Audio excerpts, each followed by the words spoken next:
রাজ, একটু এদিকে আয়, তোর সাথে আমার কিছু কথা। জি আব্বু, বলো। ঈশা অন্য ছেলের সাথে পালিয়েছে। এই কথা শোনার পর মনে হলো যেন কেউ সজোরে আমার বুকে আঘাত করলো। তাও আমি নিজেকে সামলে নিয়ে বললাম, কি বলছো এগুলা? ঈশা আমার সাথে এমন করতে পারে না। আমারও প্রথমে তাই মনে হয়েছিল, তারপর এটা দেখার পর বিশ্বাস করতে বাধ্য হলাম।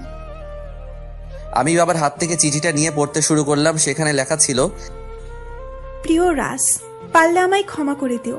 তোমার সাথে রিলেশন চলাকালীন আমি আরেকজনকে ভালোবেসে ফেলি, আর সে বাংলাদেশের সবচেয়ে বড় কোম্পানি আর কোম্পানির ম্যানেজার, আর তুমি শুধু একজন সাধারণ কর্মচারী। তাই আমি অনেক ভেবে এই সিদ্ধান্তই নিয়েছি যে আমি তোমার সাথে না, মেহেদের সাথেই বিয়ে করব। তাই আমাকে মাফ করে দিও। ইতি, ঈশা। আমি ঈশা চিঠিটা পড়ে হাসলাম আর ভাবতে থাকলাম যে মানুষ টাকার জন্য কত কিছুই না করতে পারে। ঠিক তখন এশার বাবা এসে আমার বাবাকে বলল, দেখুন, আমার মেয়ে যা করেছে তার জন্য আমরা অনেক লজ্জিত। তাই বলছিলাম, যদি আমার ছোট মেয়ে নিশিকে আপনার ছেলের সাথে যদি বিয়ে দিতেন। আমার ছেলেকে কি আপনার খেলনা মনে হয় যে যার তার সাথে ওর বিয়ে দিব? তখন আমি আমার বাবাকে বললাম যে আমি এই বিয়ে করতে রাজি, তাই যত তাড়াতাড়ি সম্ভব বিয়ের ব্যবস্থা করতে। এর কিছুক্ষণ পরে আমাদের বিয়ে হয়ে যায় আর আমার নতুন বউ নিয়ে বাসায় চলে আসি। বাসায় আসার পর আমি সোজা ছাদে চলে যাই আর ভাবতে থাকি আমার জীবনটা কেমন করে হঠাৎ করে বদলে গেল। কি হওয়ার ছিল আর কি হলো। না, এরকম করে চলা যাবে না। কিছুক্ষণ পরে দেখি আমার বাবা আমার পাশে দাঁড়িয়ে আছে আর আমাকে উদ্দেশ্য করে বলল, দেখ রাজ, যা হওয়ার তা হয়েই গেছে, এখন আর কিছু করার নাই। তাই বলছিলাম তুই এখন ঘরে যা। আব্বু, যাব। তার আগে তোমার সাথে আমার কিছু কথা আছে। এতে অনুমতি নেওয়ার কি আছে? যা বলতে চাস বল। আব্বু, আমি সবকিছু দায়িত্ব বুঝে নিতে চাই। তুমি সবকিছুর ব্যবস্থা করো, আমি 2 দিন পরে সবকিছু শুরু করব। ও, এই কথা? তুই কিছু চিন্তা করিস না, আমি সবকিছুর ব্যবস্থা করছি। এখন তুই রুমে যা, বৌমা সেই অনেকক্ষণ ধরে অপেক্ষা করছে। তারপর আমি আমার রুমের দিকে এগোতে থাকি আর রুমের দরজার কাছে দাঁড়িয়ে ভাবতে থাকি ঢুকবো কি ঢুকবো না। তারপর কিছু না ভেবে ঢুকে পড়ি আর ঢুকা মাত্র আমার শালিকা মানে আমার নতুন বউ আমায় সালাম করে। তখন আমি তাকে বলি, দেখো নিশি, তুমি তো জানো আমাদের বিয়েটা কিভাবে হয়েছে, তাই আমি চাই আগে আমরা একে অপরকে ভালোভাবে জানবো, তারপর নতুন জীবন শুরু করব। উত্তরে নিশি শুধু মাথা নাড়ালো। তাই বেশি কিছু না বলে নিশিকে বিছানায় আর আমি সোফায় শুয়ে পড়ি আর হারিয়ে যাই ঘুমের রাজ্যে। সকালে একটা মিষ্টি কণ্ঠে ঘুম ভাঙে। তখন আমি চোখ মেলে দেখি নিশি আমায় ডাকছে। আমি ওর দিকে তাকিয়ে নিজের চোখ সরাতে পারছি না, কারণ নিশি মাত্র শাওয়ার নিয়ে বের হলো আর ভেজা চুলে নিশিকে অসাধারণ লাগছে। তখন আবার নিশির কথাই বাস্তবে ফিরি। তাই আমি নিশিকে জিজ্ঞাসা করলাম, কি হয়েছে, এত ডাকছো কেন? নিচে সবাই নাস্তা করার জন্য ডাকছে, আপনাকে আর আমাকে, তাই। ও, তুমি একটু ওয়েট করো, আমি ফ্রেশ হয়ে আসছি। তারপর আমি ফ্রেশ হওয়ার জন্য ওয়াশরুমে যাই আর যখন বের হই তখন নিশিকে দেখে ক্রাশ খাই, কারণ আমি বের হয়ে দেখি নিশি একটা নীল শাড়ি পরে আছে, তার সাথে হালকা সাজ। এমনিতেই আমার নীল কালার অনেক প্রিয়। আমি ভালো করে লক্ষ্য করে দেখলাম যে নিশি ভালোভাবে শাড়ি পরতে পারে নাই, কোনো রকম শুধু পেঁচিয়ে রেখেছে। এটা দেখে আমি জোরে হেসে দিলাম। আর তখন নিশি আমার কাছে এসে বলল, এই কি, আপনি পাগলের মতো হাসছেন কেন? কি, আমি পাগল? নয়তো কি, পাগল না হলে কেউ এমন করে হাসে? তোমার শাড়ি পরা দেখলে যে কেউ পাগল হয়ে যাবে, বলে আবার হাসতে শুরু করলাম। দেখুন, একদম হাসবেন না। আমি শাড়ি পরতে পারি না, তাই বলে এইভাবে হাসতে হবে? ঠিক আছে, আর হাসবো না। তার আগে তুমি আমার কাছে আসো, তোমায় ভালো করে শাড়ি পরিয়ে দেই। আপনি শাড়ি পরাতে পারেন? পারি, দাঁড়াও তোমাকে পরিয়ে দেই। তারপর আমি নিশিকে শাড়ি পরিয়ে দেই আর নিশি আমার দিকে অপলক তাকিয়ে আছে। শাড়ি পরানো শেষে আমি নিশির দিকে তাকিয়ে ওর প্রেমে পড়ে যাই, কারণ শাড়িতে নিশিকে অপরূপ সুন্দর লাগছে আর নিশি দেখতে ঈশার থেকে অনেক সুন্দর। আমি ওর দিকে তাকিয়ে আছি, এমন সময় নিশি আমাকে বলে, বাহ, আপনি তো দেখছি অনেক ভালো শাড়ি পরাতে পারেন। নিশ্চয়ই আপুকে পরানোর জন্য শিখেছেন। এটা বলেই নিশি নিজে জিহ্বায় কামড় দেয়, কারণ সে ভুল কথা বলে ফেলেছে। আর ঈশার কথা শুনে আমার মন আবার খারাপ হয়ে যায়। তাই আমি নিশিকে বলি, চলো এখন নিচে যাওয়া যাক, সবাই আমাদের জন্য অপেক্ষা করছে। তারপর আমি আর নিশি নিচে যাই। তখন সবাই আমাদের দিকে অবাক হয়ে তাকিয়ে থাকে, কারণ আমিও একটা নীল শেরওয়ানি পরেছি। তারপর আমি আর নিশি খাওয়ার টেবিলে পাশাপাশি বসি। আর খাওয়ার এক পর্যায়ে আমি আব্বুকে বলি, আব্বু আমি আমিয়ানের সাথে কথা বলে নিয়েছি, আর কাল সকালে আমি আর নিশি কয়েকদিনের জন্য ঢাকায় যাব। বুঝেছি। আর আমিও সব কথা বলে রেখেছি। কালকে সকালে তোদের ঢাকার ফ্লাইট। আমি যা যা বলেছিলাম সবকিছুর অ্যারেঞ্জমেন্ট কি হয়ে গেছে আব্বু? না, সব হয় নাই, তবে আজকের মধ্যেই সব ব্যবস্থা হয়ে যাবে। তারপর আরো কিছু কথা বলে আমি আর নিশি রুমে চলে আসলাম। তখন নিশি আমায় জিজ্ঞাসা করলো যে আমরা কেন ঢাকায় যাব।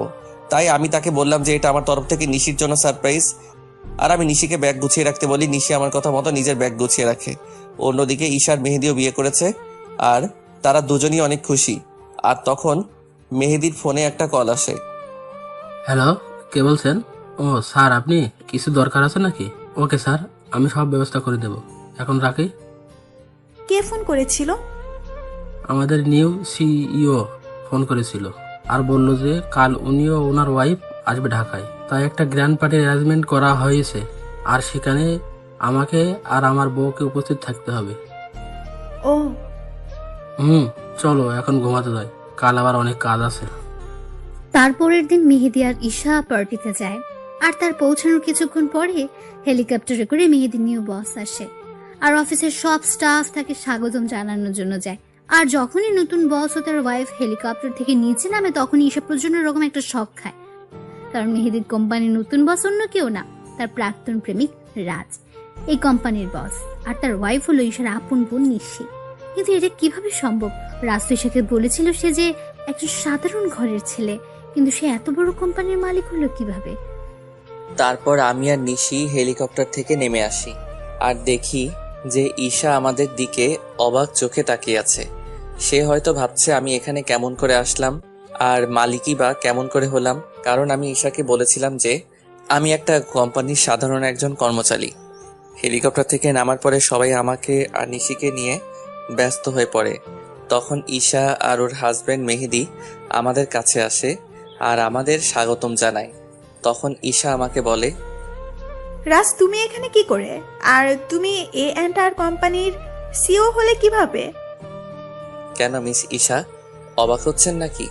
এখানে তো অবাক হওয়ার কিছুই নেই, কারণ আমি আপনাকে একবার বলেছিলাম বিয়ের পরে আপনার জন্য একটা বড় সারপ্রাইজ অপেক্ষা করছে, কিন্তু আপনি কি করলেন? আমি ঈশার সাথে কথা বলছিলাম, তখন মেহেদি এসে আমাকে বলল, স্যার, এই হলো ঈশা, আমার ওয়াইফ। 2 দিন হলো আমাদের বিয়ে হয়েছে। Nice to meet you miss Isha. Thank you sir. তা মেহেদি সাহেব, আমি যা যা বলেছিলাম সবকিছুর অ্যারেঞ্জমেন্ট কি হয়েছে? জি স্যার, সবকিছুর অ্যারেঞ্জমেন্ট করা হয়েছে। আপনি কি আগে একটু রেস্ট নিয়ে নেবেন নাকি? আমি আর নিশি আগে একটু রেস্ট নিব, তারপরে পার্টিতে জয়েন করব। আর আপনাকে পরিচয় করিয়ে দেই, ইনি হলেন নিশি, আমার ওয়াইফ। হ্যালো ম্যাম, কেমন আছেন?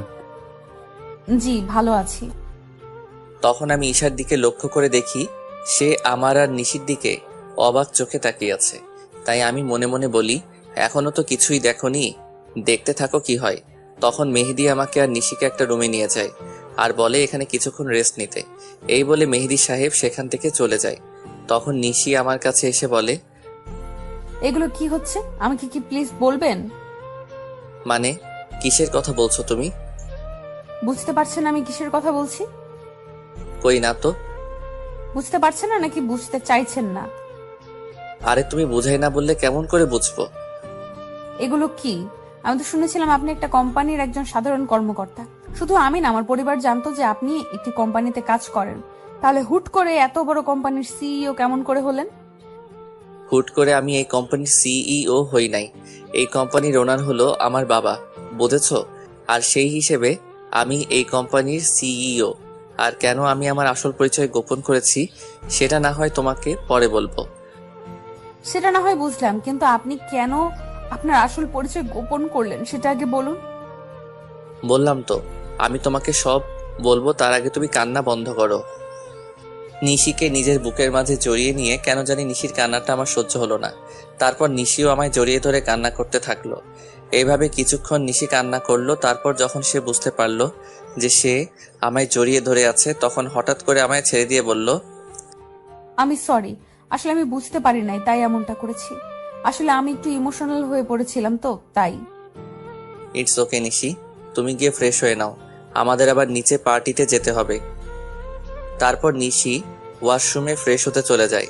কিছুক্ষণ পরে নিশি বাহির হয়। তখন আমি ফ্রেশ হওয়ার জন্য ওয়াশরুমে প্রবেশ করি। আর বের হওয়া মাত্র নিশিকে দেখে টাসকি খাই, কারণ নিশিকে নীল শাড়িতে একদম অপসরীর মতো লাগছে, সাথে হালকা মেকআপ, যা দেখে যে কেউ নিশির প্রেমে পড়তে বাধ্য।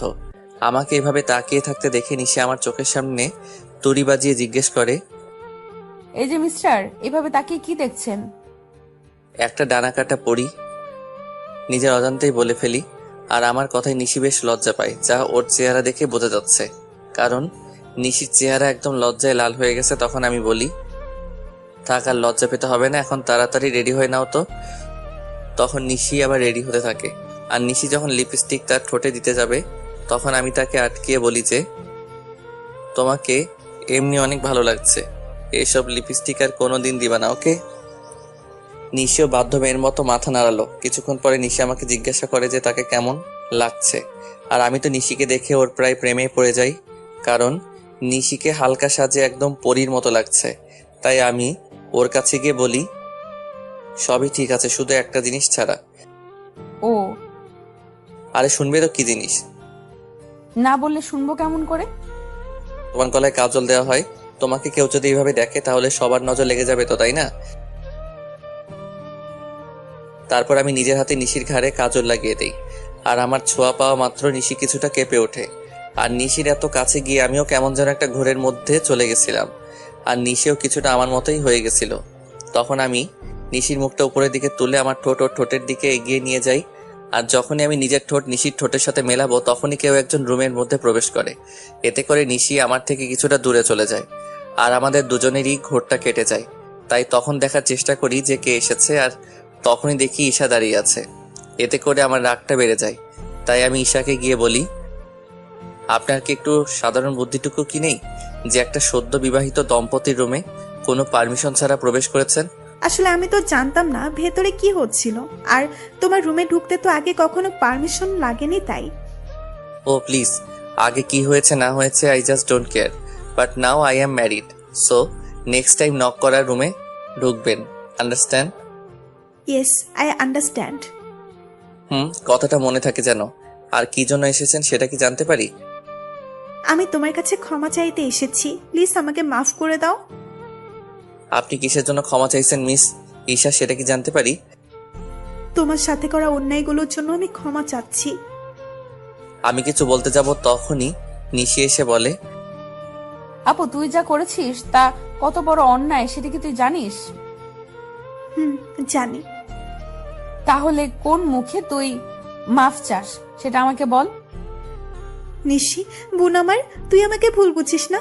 আমি তো আমার ভুল বুঝতে পেরেছি, তাই তো আমি ক্ষমা চাইতে এসেছি। আপনি কোনো অন্যায় করেন নাই মিস ঈশা, অন্যায় তো করেছি আমি। আপনার মতো একজন প্রতারককে ভালোবেসেছিলাম, এটার চেয়ে বড় অন্যায় আর কি হতে পারে সেটা বলুন তো। আমি আরো কিছু বলতে যাব তার আগে আমার ফোনে একটা কল আসে। আমি কলটা রিসিভ করে নিশিকে বলি যে তাড়াতাড়ি রেডি হয়ে নিতে। আর ফোনটা করেছিল মেহেদি, মানে ঈশার হাজবেন্ড। তারপর আমি ঈশাকে আমার রুম থেকে চলে যাওয়ার জন্য বলি। কিছুক্ষণ পর নিশি বের হয়ে আসে। আর আমি তো নিশিকে দেখে রীতিমতো টাসকে খেয়ে যাই, কারণ নেভি ব্লু শাড়িতে নিশি অসাধারণ লাগছে, তার সাথে হালকা মেকআপও করেছে।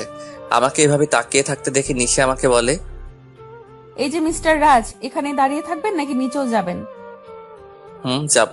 আর তোমাকে কিন্তু অনেক কিউট লাগছে মিসেস রাজ। আমার মুখে মিসেস রাজ ডাক শুনে নিশি অনেক খুশি হয়, যা ওর মুখ দেখে বোঝা যাচ্ছিল। তখন আমি আবার নিশিকে বললাম, কি হলো, নিচে যাবে না নাকি? তারপর আমি আর নিশি দুজনে একসাথে নিচে যাই। আর সেখানে থাকা সবাই আমাদের স্বাগত জানায়। তারপর আমি নিশিকে একে একে সবার সাথে পরিচয় করিয়ে দেই। আর সবাই নিশিকে অনেক পছন্দ করে আর অনেক তারিফও করে। এগুলো দেখে ঈশা অনেকটা জেলাস ফিল করে, কারণ এগুলা ঈশা পাওয়ার কথা ছিল, কিন্তু তার লোভের কারণে সে সবকিছু হারিয়েছে। পার্টি শেষ হওয়ার পরে আমি আর নিশি নিজেদের রুমে চলে আসি। আর রুমে আসার পরে নিশি আমাকে বলে, আপনাকে একটা কথা জিজ্ঞেস করার ছিল, যদি কিছু মনে না করেন তাহলে করব। বলো, তোমার কি বলার আছে? আপনার আর আপুর পরিচয় হলো কিভাবে, এটাই জানতে চাচ্ছিলাম। যদি না বলতে চান তাহলে থাক, বলা লাগবে না। বুঝলাম, তাহলে শুনো। তারপর আমি বলতে শুরু করলাম, আমি তখন সবেমাত্র লেখাপড়া শেষ করে দেশে ফিরেছি। তো একদিন আমিও আমার বন্ধুরা মিলে প্ল্যান করলাম কোথাও ঘুরতে যাব, কিন্তু সেটা দেশের ভিতরেই। তাই সবাই মিলে ঠিক করলাম যে সিলেটে যাব। তো সবাই মিলে বেরিয়ে পড়লাম সিলেটের উদ্দেশ্যে। সব ফ্রেন্ড একসাথে যাব তাই বাসে করে যাচ্ছিলাম, কিন্তু বাসে উঠে বাধে এক বিপত্তি।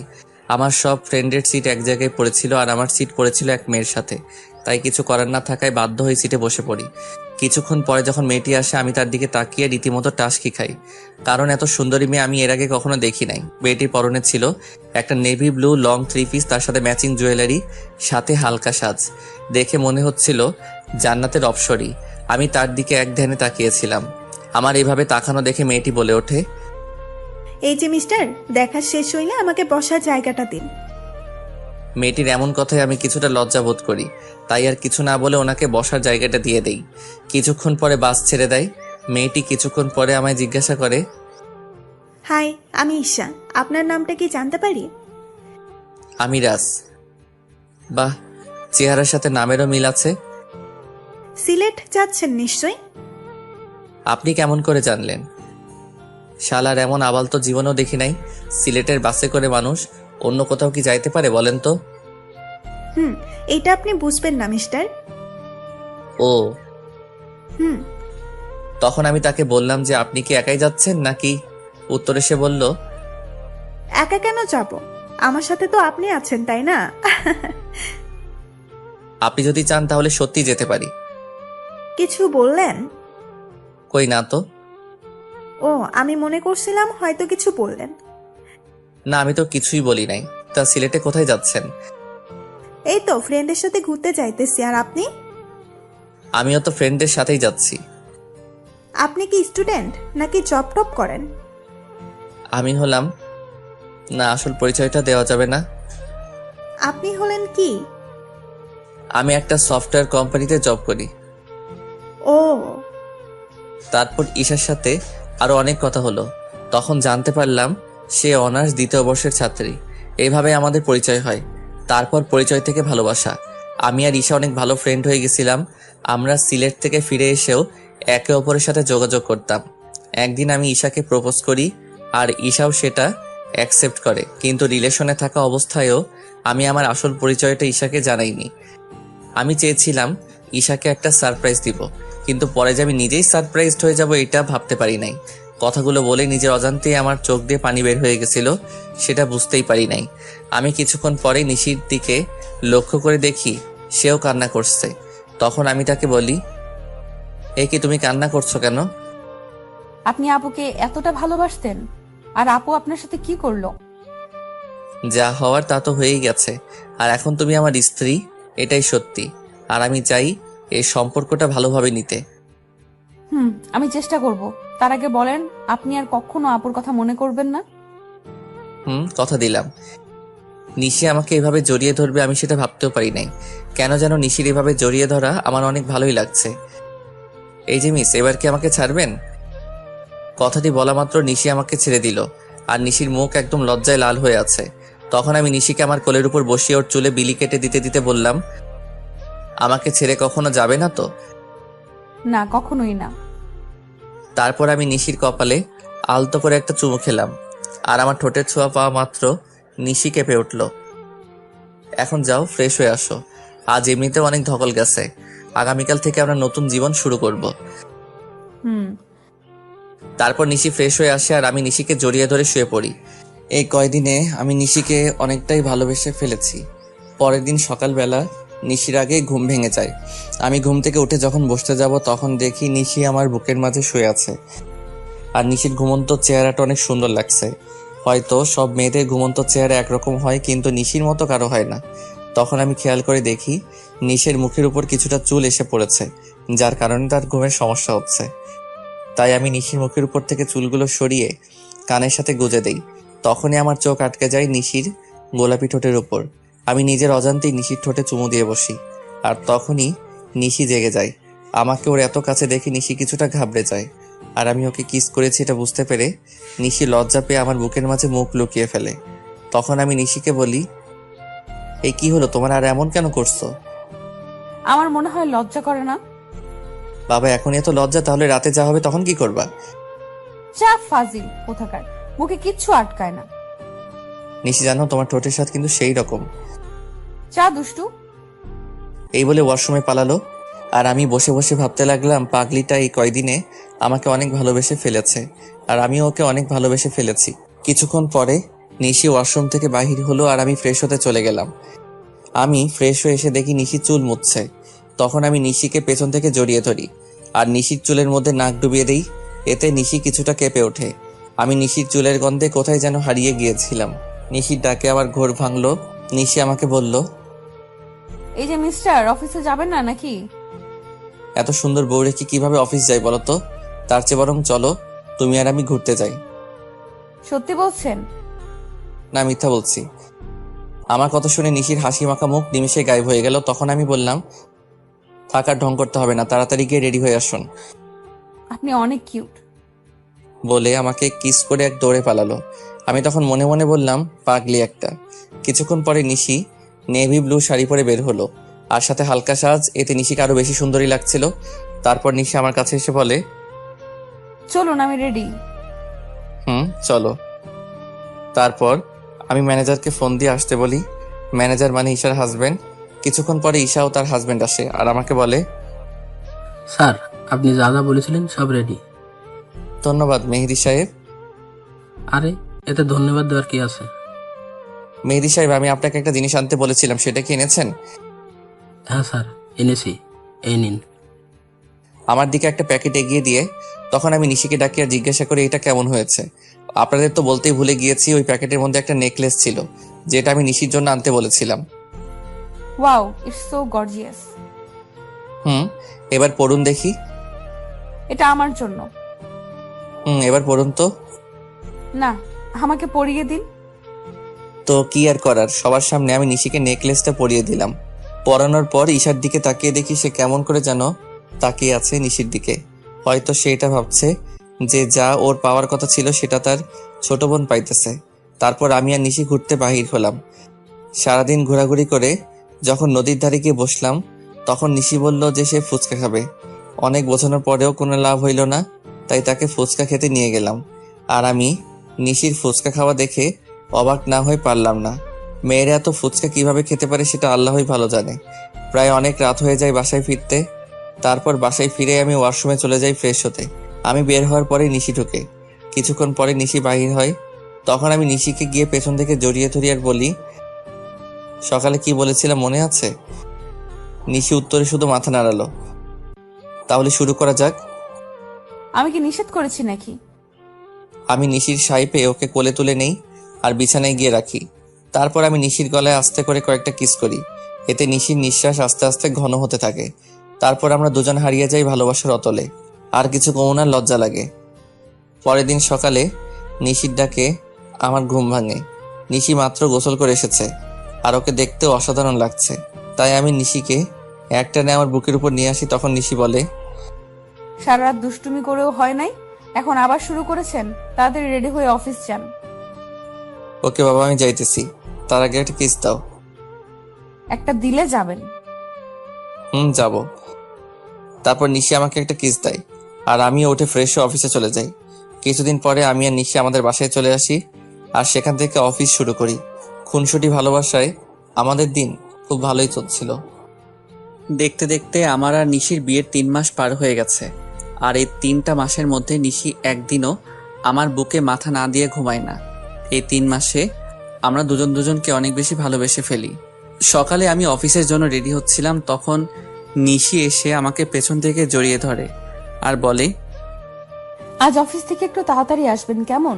আজ আপনার জন্য একটা সারপ্রাইজ আছে। কি সারপ্রাইজ গো বউ? এখন বলা যাবে না, আগে অফিস থেকে ফিরুন, তারপর বলবো। ওকে, এবার আমার কাছে আসো তো, তোমায় একটু আদর করে নেই। সব সময় দুষ্টুমি, তাই না? না গো বউ, তুমি জানো না, তোমায় আদর না করে গেলে আমার দিন ভালো যায় না। তাই এখন আর কোনো কথা না বলে আমার কাছে আসো। তারপর নিশি আমার কাছে আসলো আর আমি নিশির ঠোঁট জোড়া আমার দখলে নিয়ে নিলাম। প্রায় 5 মিনিট পরে ছাড়লাম। তারপর আমি নিশিকে বললাম, আমি এখন আসি। আপনি খুব স্বার্থপর। কেন গো, আমি আবার কি করলাম? আপনি তো ঠিকই আপনার ভাগের আদরটা নিলেন, আর আমার পাওনাটা না দিয়েই চলে যাচ্ছে। ও কি বোঝাতে চাইছে সেটা আমি বুঝতে পেরে আমি নিশিকে আমার কাছে ডাকি, কিন্তু সে আসবে না। মহারানী বলে, নিশি বাবু আমার কাছে আসো। আমি কোনো বাবু নই, আর নিশি রাগ করেছে, তাই কারোর সাথে কথা বলবে না। ও তাই? দেখি এবার নিশি কেমন করে রাগ করে থাকে। এই বলে নিশিকে আমার কাছে নিয়ে এসে ওর কপালে একটা ভালোবাসার পরশ এঁকে দেই, আর নিশি আমাকে শক্ত করে জড়িয়ে ধরে। নিশি শোনা, এবার ছাড়ো, আমার তো অফিসে লেট হয়ে যাচ্ছে। আর একটু থাকি না। না বাবু, আবার পরে থেকো, আমি এখন অফিসে যাব যে। ওকে, সাবধানে যাবেন কিন্তু। যথাজ্ঞা মহারানী। যাও বৎস। বলেই হাসতে শুরু করলো। উফ, এই হাসিটার জন্য আমি সব করতে পারি। এই যে মিস্টার, এবার যান। বাই। তারপর আমি অফিসে চলে আসি, কিন্তু অফিসেও মন বসছে না, তাই নিশিকে ফোন দিলাম। অপরদিকে নিশি ভাবছে, আজ যখন ও জানতে পারবে যে ও বাবা হতে চলেছে, তখন কতই না খুশি হবে। আমার যে আর অপেক্ষা সহ্য হচ্ছে না, মন চাইছে ওকে এক্ষুনি গিয়ে বলে আসি। নিশি এগুলো ভাবছিল, এমন সময় ওর ফোনটা বেজে ওঠে, আর নিশি ফোনের স্ক্রিনে তাকিয়ে দেখে আমি ফোন দিয়েছি। তাই সে তাড়াতাড়ি ফোনটা রিসিভ করে আর বলে, কি হলো বর, এত জলদি আমার কথা মনে পড়ে গেল? গো বউ, তোমার কথা তো সব সময় মনে পড়ে, কিন্তু কি করব বলো? কিছুই করতে হবে না, আপনি শুধু আজ তাড়াতাড়ি বাসায় আসবেন, তাহলেই হবে। আর এখন কাজ করেন তো। ওকে আমার সুইট বউ, এখন রাখি। ওকে মিস্টার বর, বাই। নিশির সাথে কথা বলার পর আমি কিছু জরুরি কাজ সেরে ফেলি, আর দেখতে দেখতে বিকাল হয়ে যায়, তাই আমি বাসায় যাওয়ার জন্য রেডি হয়ে নিই। আর তখনই অফিসের পিয়ন এসে আমাকে একটা পার্সেল দিয়ে যায়, আর ওই পার্সেলটি খোলার পর আমার পায়ের তল থেকে মাটি সরে যায়।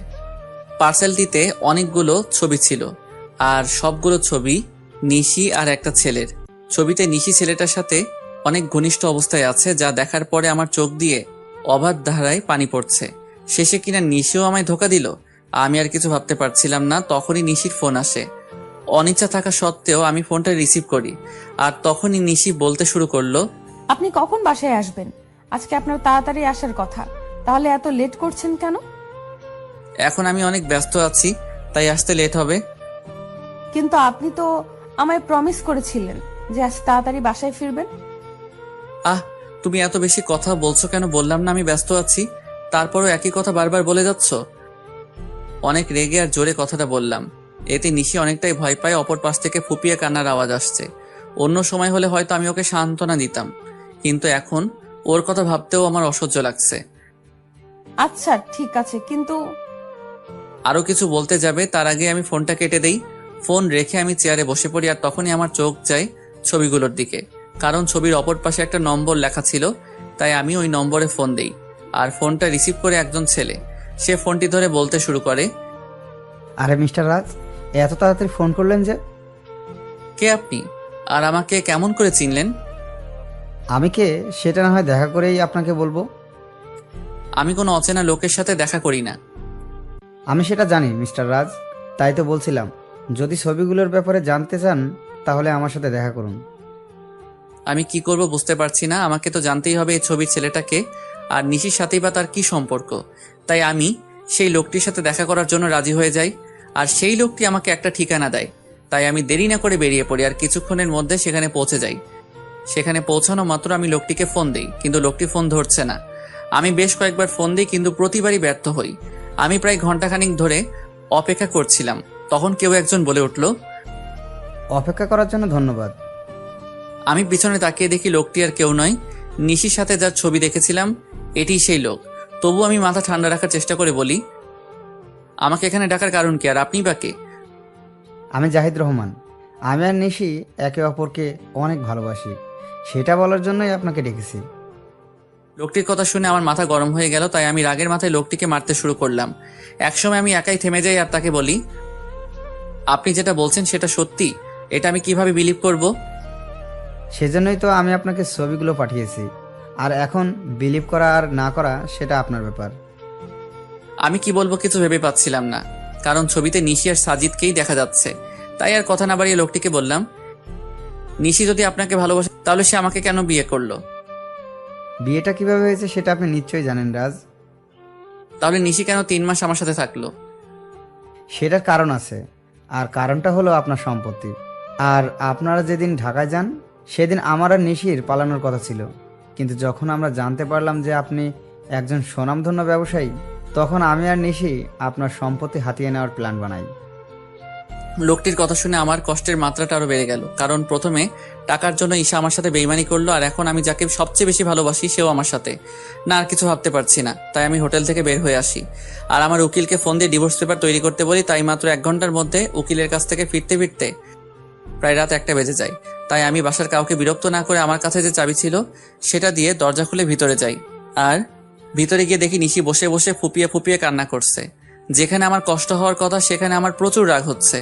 তখন আমি নিশির কাছে গিয়ে বলি, বাহ, অভিনয় তো খুব ভালোই করতে জানো দেখছি। আমার এরকম আচমকা কথা শুনে নিশি কিছুটা ভয় পেয়ে যায়। পরে সে নিজেকে সামনে নিয়ে বলে, মানে আপনি কি বলতে চাইছেন? আমি কি বলতে চাইছি সেটা বুঝতে পারছো না, নাকি বোঝার চেষ্টা করছো না? কি বলছেন এসব? আমি তো কিছুই বুঝতে পারছি না। Enough is enough Nishi, and don't touch me.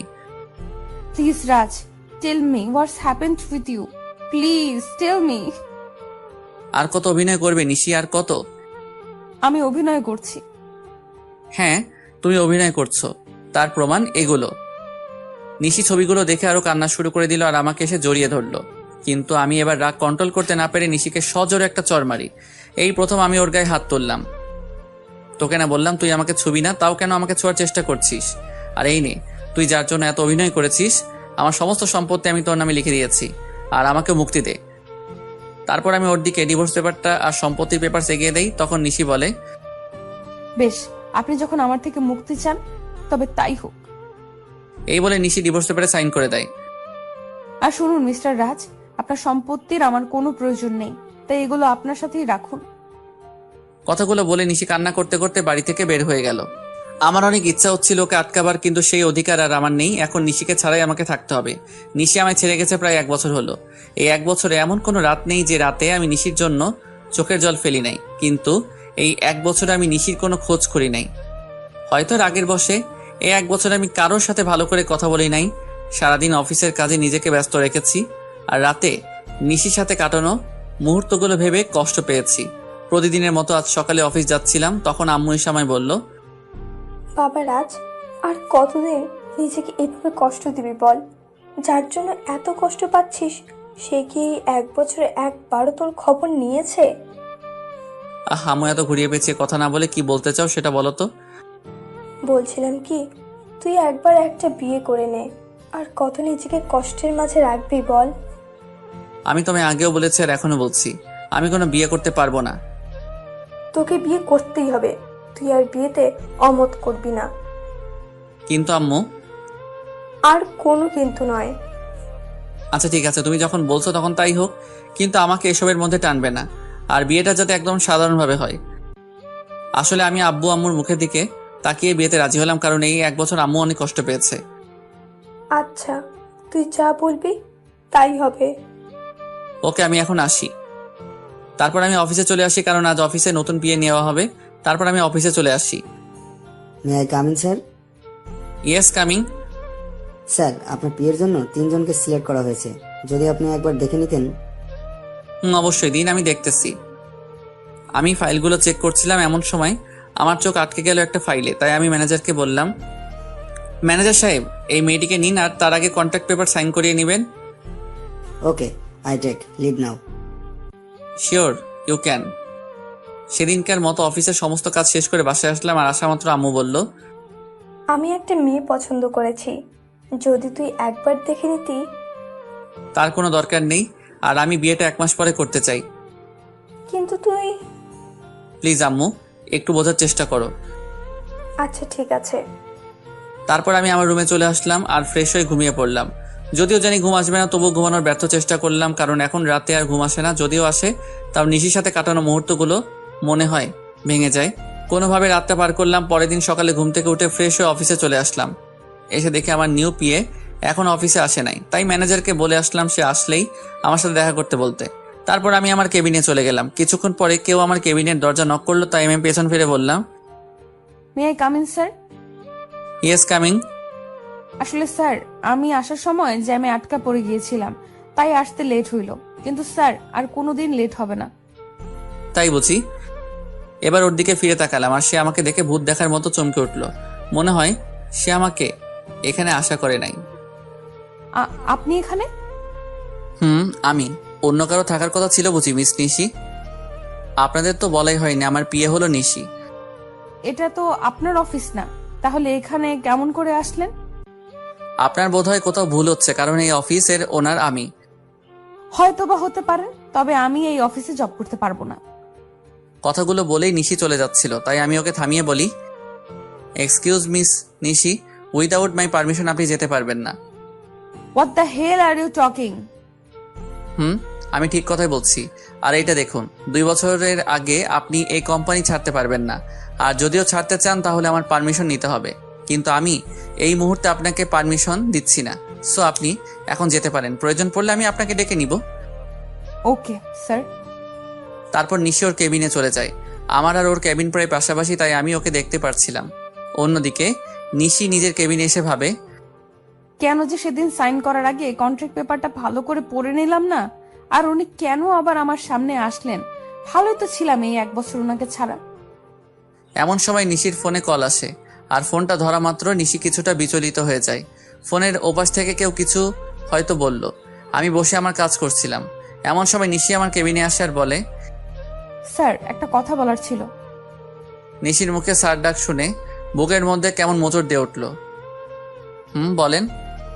আসলে স্যার, আজকে আমায় একটু তাড়াতাড়ি ছুটি দিবেন প্লিজ। কেন, ছুটি কি করবেন?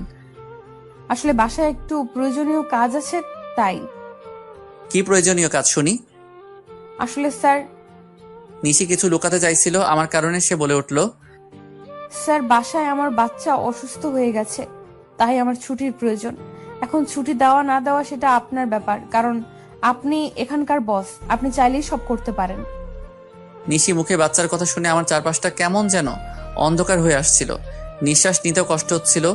তবুও নিজেকে সামনে নিয়ে বললাম, ওকে, আপনি যেতে পারেন, তবে কাল থেকে সময় মতো অফিসে আসবেন। যদিও কথাগুলো বলতে কষ্ট হচ্ছিল। তারপর নিশি চলে গেল, আর আমি চেয়ারের সাথে হেলান দিয়ে ভাবতে লাগলাম যে নিশি একসময় আমাকে ছাড়া কিছু বুঝতো না, সে এখন নিজের বাচ্চা নিয়ে ব্যস্ত। তবে আমি কেন একা কষ্ট পাবো? নিশি যদি আমাকে ছাড়া থাকতে পারে, তবে আমি কেন পারবো না? এসব ছাইপাশ ভাবতে ভাবতে বিকাল হয়ে যায়, তাই আমি আর বেশি না ভেবে অফিস থেকে বেরিয়ে পড়ি আর সোজা বাসায় চলে আসি। আমাকে এত তাড়াতাড়ি বাসায় ফিরতে দেখে আম্মু আমার কাছে আসে আর বলে, কি রে বাবা, আজ এত তাড়াতাড়ি বাসায় আসলি যে? শরীর ঠিক আছে তো? বেশ বিচলিত হয়ে, কারণ নিশি যাওয়ার পর থেকে আমি অনেক রাত করে বাসায় ফিরি। আম্মু, আমার কিছুই হয়নি। অফিসে মন বসছিল না, তাই তাড়াতাড়ি চলে আসলাম। ও আচ্ছা, তুই ফ্রেশ হয়ে আয়, আমি তোর খাবার রেডি করছি। আম্মু, আমার তোমাকে কিছু বলার আছে। বলবি তো? আগে ফ্রেশ হয়ে আয়, তারপর। তাই আমি আর কোনো কথা না বাড়িয়ে ফ্রেশ হতে নিজের রুমে চলে যাই।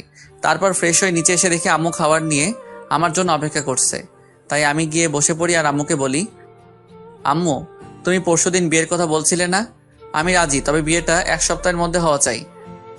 এটা তো খুশির খবর, তবে 1 সপ্তাহের মধ্যে বিয়েটা কিভাবে দিব বল? আমি এত কিছু শুনতে চাই না, আমি যেটা বলেছি সেটাই হবে। আচ্ছা, তুই যখন চাচ্ছিস তখন তাই হবে। তারপর আমি খাওয়া দাওয়া করে নিজের রুমে চলে আসি। আর আজ কেন জানি কষ্টটা একটু বেশি হচ্ছে। হয়তো এই কষ্টটা নিশির জন্যই হচ্ছে, কিন্তু এখন আর কিছুই করার নেই, কারণ নিশি তার পরিবার নিয়ে ব্যস্ত আছে। না, আর কষ্ট পেলে চলবে না। তারপর কখন যে ঘুমিয়ে পড়েছি বুঝতেই পারি নাই। পরের দিন সকালে রেডি হয়ে খাবার টেবিলে বসেছিলাম, এমন সময় আম্মু এসে বলল, আমি মেয়ের বাবার সাথে কথা বলেছি, তারা বলল যে তাদের কোনো সমস্যা নেই, তবে তুই যদি একবার মেয়ের সাথে দেখা করে নিতি তাহলে। দেখো আম্মু, আমি তোমায় আগেও বলেছি যে এই বিয়েটা আমি শুধু তোমার কথাই করেছি, তাই আমাকে আর এর মধ্যে জড়িও না। আচ্ছা ঠিক আছে, তাহলে আজ থেকেই বিয়ের অ্যারেঞ্জমেন্ট শুরু করতে হবে, কারণ হাতে তো আর বেশি সময় নেই। তোমরা যা বুঝো তাই করো, আমি এখন অফিসে গেলাম। তারপর আমি অফিসে চলে আসি। অফিসে আসা মাত্র সবাই আমাকে কংগ্রেস জানাতে থাকে। মনে হয় আম্মুই বিয়ের ব্যাপারে সবাইকে জানিয়েছে, তাই আমি আর কিছু না ভেবে নিজের কেবিনে চলে আসি। আর এদিকে অফিসের সবাই মিষ্টি খাচ্ছে। আমার বিয়ে উপলক্ষে এমন সময় নিশি অফিসে আসে আর আমার এক স্টাফ নিশিকে মিষ্টি খাওয়াই দেয়। তাই নিশি বলে, আরে আগে বলবে তো এটা কিসের মিষ্টি? আমাদের স্যারের বিয়ে ঠিক হয়েছে তাই, আর বিয়েটা সামনের সপ্তাহেই হবে। আমার বিয়ের কথা শুনে নিশির পুরো পৃথিবীটাই যেন উল্টে যায়। তার ইচ্ছে করছিল কান্না করতে, কিন্তু সবার সামনে সে কান্না করতে পারছিল না। তাই সে বলল, ও, এ তো অনেক খুশির খবর। এ কি নিশি, তুমি কান্না করছো নাকি? তোমার চোখে পানি কেন? কই, কান্না করব কেন? আসলে চোখে কি যেন একটা পড়েছে। নিশি ওয়াশরুমে যাওয়ার বাহানায় সেখান থেকে চলে আসে আর ওয়াশরুমে গিয়ে কান্না শুরু করে আর বলতে থাকে, কি এমন অন্যায় করেছিলাম যার জন্য আমি আমার ছেলে এত শাস্তি পাচ্ছি? এখন তো আমার ছেলে বাবা থাকতেও অনাথ। এমন সময় নিশির ফোন বেজে ওঠে আর সে ফোনের দিকে তাকিয়ে দেখে বাসা থেকে বুয়া ফোন করেছে। তখন নিশি তার চোখের পানি মুছে নিয়ে ফোনটা পিক করে। তখন বুয়া বলতে শুরু করে, ম্যাডাম, মেহমেদ বাবুর তো জ্বর আরো বেড়েছে। আমি কি করব কিছুই বুঝতে পারছি না। মেহমেদ রাজ ও নিশির ভালোবাসার অংশ, যা রাজ জানে না। সে মনে করে নিশি অন্য কাউকে বিয়ে করেছে। তুমি বাবুকে একটু ঘুম পাড়ানোর চেষ্টা করো, আমি কিছুক্ষণ পরে আসছি। নিশি তার বুয়ার সাথে কথা বলছিল। এমন সময় আমি নিশিকে ডেকে পাঠাই। তখন নিশি এসে বলে, may I come in sir? Yeah coming. Sir আমার ডেকেছিলেন? তুমি মনে হয় স্টাফদের কাছ থেকে শুনেছ, তবু তোমায় বলছি, নেক্সট উইক আমার বিয়ে। স্যার শুনেছি। কথাটি বলার সময় নিশির গলাটা ধরে আসছিল আর ওর চোখের কোণায় পানিও জমতে শুরু করেছিল, যা আমার চোখ এড়ায় নাই। আমি যাচ্ছি, আমার বিয়ের সকল অ্যারেঞ্জমেন্ট তুমি করো, যদি তোমার আপত্তি না থাকে। না স্যার, আমার কোনো আপত্তি নেই। আর আমি তো আপনার পিএ, এগুলো করা আমার কর্তব্য। তাহলে কাজে লেগে পড়ুন। আমাকে যত কষ্ট দিয়েছ তার চেয়ে বেশি কষ্ট আমি তোমায় দিব নিশি। হঠাৎ আমার ফোনটি বেজে ওঠে, দেখে আম্মু ফোন করেছে। তারপর আমি ফোন রিসিভ করি আর আম্মুর সাথে কথা বলা শেষ করে নিশিকে বলি, মিস নিশি আমার সাথে চলুন। কোথায় স্যার? এত প্রশ্ন না করে চলুন তো। তারপর আমি আর নিশি অফিস থেকে বেরিয়ে আমার গাড়িতে গিয়ে বসি, আর তখন দেখি নিশি পেছনের সিটে গিয়ে বসছে। তাই আমি তাকে বলি, আমাকে দেখে কি আপনার ড্রাইভার মনে হয় নাকি? তা কেন মনে হবে? তাহলে তুমি পিছনে কেন বসছো? তারপর নিশি সামনের সিটে এসে বসলো আর আমি গাড়ি ড্রাইভ করা শুরু করলাম। কিছুক্ষণ পরে গাড়ি একটা রেস্টুরেন্টের পাশে দাঁড় করালাম আর নিশিকে বললাম, চলো ভেতরে। আমরা এখানে কেন আসলাম? আমি ওর প্রশ্নের জবাব না দিয়ে ভেতরে ঢুকে গেলাম আর পেছন ফিরে দেখি নিশিও আসছে। আমি রেস্টুরেন্টে ঢোকার পরে একটা মেয়ে এসে আমাকে জড়িয়ে ধরে আর আমিও নিশিকে দেখিয়ে মেয়েটিকে জড়িয়ে ধরি আর নিশির দিকে তাকিয়ে দেখি ও এখনই কান্না করে দিবে এমন অবস্থা। তারপর আমি বলি, নিশি এ হলো মায়া, আমার বাগদত্তা, আর মায়া এ হলো নিশি, আমার পিয়ে। আমার মুখে নিশি হয়তো পিয়ে শব্দটা আশা করেনি। আর মায়ার পরিচয় পাওয়ার পর নিশি এবার আর নিজের চোখের জল আটকে রাখতে পারে নাই, যার কারণে ওর চোখ থেকে অবাধ ধারায় জল পড়তে থাকে। আর আপনারা হয়তো ভাবছেন মায়া এখানে কেমন করে আসলো আর আমি বা ওকে কেমন করে চিনলাম, তাহলে শুনুন। আমি যখন অফিসে ছিলাম তখন আম্মু ফোন দেয় আর বলে মায়ার সাথে দেখা করার কথা। যদিও আমি প্রথম দিকে আম্মুকে নিষেধ করে দেই যে আমি মায়ার সাথে দেখা করব না, কিন্তু পরে আমার নিশির কথা মনে হয়, তার সাথে মনে হয় ওর ধোকা দেওয়ার কথা। তাই আমি মায়ের সাথে দেখা করতে রাজি হয়ে যাই আর আমার সাথে নিশিকেও নিয়ে আসি। তো গল্পে ফেরা যাক। মায়ার পরিচয় দেওয়ার পর আমি নিশির দিকে তাকাই, তখন দেখি নিশির চোখ দিয়ে জল গড়িয়ে পড়ছে। কেন জানি নিশির চোখের জল আমার সহ্য হচ্ছিল না, তাই আমি ওকে বলি, Nishi are you okay? Yes sir. তাহলে তোমার চোখে জল কেন? কই না তো, আসলে স্যার প্রচুর গরম পড়েছে তো তাই এমন মনে হচ্ছে। স্যার আপনারা বসুন, আমি ওয়াশরুম থেকে ফ্রেশ হয়ে আসছি। তারপর নিশি ওয়াশরুমে চলে যায়। ওয়াশরুমে গিয়ে নিশি জোরে কান্না করতে থাকে, কিন্তু তার এই কান্না দেখার কোনো মানুষ সেখানে উপস্থিত ছিল না, তাই হয়তো সে কান্না করতে পারছিল। নিশি কান্না জড়িত কণ্ঠে বলছিল, হে আল্লাহ, আমার সাথেই কেন এরকম হয়? ভালোই তো ছিলাম আমি ওকে ছাড়া, তবু কেন ওকে আবার আমার জীবনে ফিরিয়ে আনলে? যখন আনলে তাহলে সে অন্য কারো হয়ে যাচ্ছে। আমি আর আমার বাচ্চা তো ভালোই ছিলাম ওকে ছাড়া, তবু কেন এমনটা হচ্ছে? আমার বাচ্চা কি কোনোদিন তার বাবার পরিচয় আর আদর পাবে না? কিন্তু নিশি কোনোভাবেই নিজের কান্না থামাতে পারে না। কিন্তু সে তার বাচ্চার কথা ভেবে নিজেকে শক্ত করে আর বোঝায় তার বাবুর জন্য হলেও নিজেকে শক্ত রাখতে হবে। প্রায় আধা ঘন্টা পরে নিশি ওয়াশরুম থেকে বের হলো আর রাজ তার চেহারা দেখে রীতিমতো ভয় পেয়ে গেল, কারণ তার চোখগুলো লাল হয়ে আছে, তার সাথে ফুলেও গেছে। আর মানে নিশি এতক্ষণ কান্না করছিল, কিন্তু নিশির কান্না করার তো কোনো কারণ এখানে নেই। তবুও সে কেন কান্না করছিল আমি কিছুই বুঝতে পারছিলাম না। তখন নিশি আমাদের কাছে আসলো আর চেয়ারে বসে পড়লো। আর আমি রেস্টুরেন্টের একজন স্টাফকে ডেকে খাবার অর্ডার করলাম। কিছুক্ষণ পর খাবার আসলো। আমি নিশিকে দেখানোর জন্য মায়াকে নিজের সাথে খাইয়ে দিচ্ছিলাম। আর এটা দেখে নিশি আর ঠিক থাকতে পারলো না, তার চোখগুলো আবার জলে ভরে গিয়েছিল। তাই সে এগুলো আড়াল করার জন্য বলল, স্যার আমার এখন যেতে হবে, এমনিতেও আমার অফিস টাইম শেষ হয়ে গেছে। তুমি তো কিছুই খেলে না, খাওয়া শেষ করে তারপর যাও। না স্যার, এখন আর খাইতে মন চাইছে না। ওকে তাহলে যাও। আর কাল থেকে আমার বিয়ের এঙ্গেজমেন্টের সকল কাজ শুরু করে দিও। যদি কারো সাহায্য প্রয়োজন হয় তাহলে আমাকে বইলো। ঠিক আছে স্যার, আমি এখন আসি। তারপর নিশি চলে যায় আর আমিও মায়া কিছু গল্প করতে থাকি। যদিও মায়ের সাথে কথা বলার কোনো ইচ্ছা আমার নেই, তাও আম্মুর কথা ভেবে বলছিলাম। অন্যদিকে নিশি বাড়িতে গিয়ে নিজের ছেলেকে জড়িয়ে ধরে কান্না শুরু করে দেয় আর বলতে থাকে, তোর বাবা খুব পচা, আমাকে একটুও বিশ্বাস করে না, এমনি তোকেও ভালোবাসে না। তাই তো আজ অন্য একটা মেয়েকে নিজের হাতে খাইয়ে দিচ্ছিল, কিন্তু একদিন আমাকে বলেছিল আমাকে ছাড়া আর অন্য কোনো মেয়েকে সে টাচ করবে না। এসব কথা বলছিল আর কান্না করছিল। একসময় কান্না করতে করতে নিশি ঘুমিয়ে পড়লো। আমি আর মায়া কিছুক্ষণ গল্প করার পরে রেস্টুরেন্ট থেকে বের হয়ে আসি আর মায়া তার গাড়িতে করে বাসায় চলে যায়। আমি যখনই নিজের গাড়িতে উঠতে যাব তখনই কেউ আমার নাম ধরে ডাক দেয়। পেছন ফিরে দেখি নিশির বেস্ট ফ্রেন্ড মিম। তাই আমি তাকে বলি, কেমন আছো মিম, আর দেশে কবে ফিরলে? আসলে মিম দেশের বাইরে থাকতো। ভালো আছি ভাইয়া, আর কিছুদিন হলো দেশে ফিরেছি। নিশি কেমন আছে? আর ওকে আমি ফোন দিই কিন্তু ওর ফোনটা বন্ধ দেখায় কেন? নিশি কেমন আছে সেটা নিশি হয়তো ভালো জানে। আপনার কথার মানে বুঝলাম না। আর নিশি তো আপনার স্ত্রী, তাহলে কেমন সেটা আপনি জানবেন না কেন? নিশি আমার স্ত্রী ছিল কিন্তু এখন নেই। কি বলছেন এগুলো? আমি তো কিছুই বুঝতে পারছি না। এখানে না বোঝার তো কিছুই নেই, মানে আমি আর নিশি আলাদা হয়ে গেছি। কিন্তু কেন? আপনারা দুইজন দুজনাকে তো ভালোবাসতেন। শুনতে চাও কেন? তাহলে শোনো। তারপর আমি 1 বছর আগের সকল ঘটনা মিমকে বলি আর ওই ছবিগুলো মিমকে দেখাই। আর মিম এগুলো দেখে আমায় যে কথা বলে সেগুলো শুনে আমার পুরো শরীরটা কাঁপতে থাকে। আমি কিভাবে এমনটা করতে পারলাম এগুলো ভেবেই কান্না চলে আসে আমার। আর মিম আমায় যে কথাগুলি বলে তা হলো, আপনি কি জানেন ছেলেটা কে? ছেলেটার নাম সাজিদ এবং নিশি আর সাজিদ একে অপরকে ভালোবাসে। না, আপনি যেটা জানেন সেটা সত্যি নয়। সত্যিটা আমি আপনাকে বলছি। তারপর মিম আমাকে সাজিদের ব্যাপারে সব কথাগুলো বলল, যা শোনার পর নিজেকে বড় অপরাধী মনে হচ্ছিল।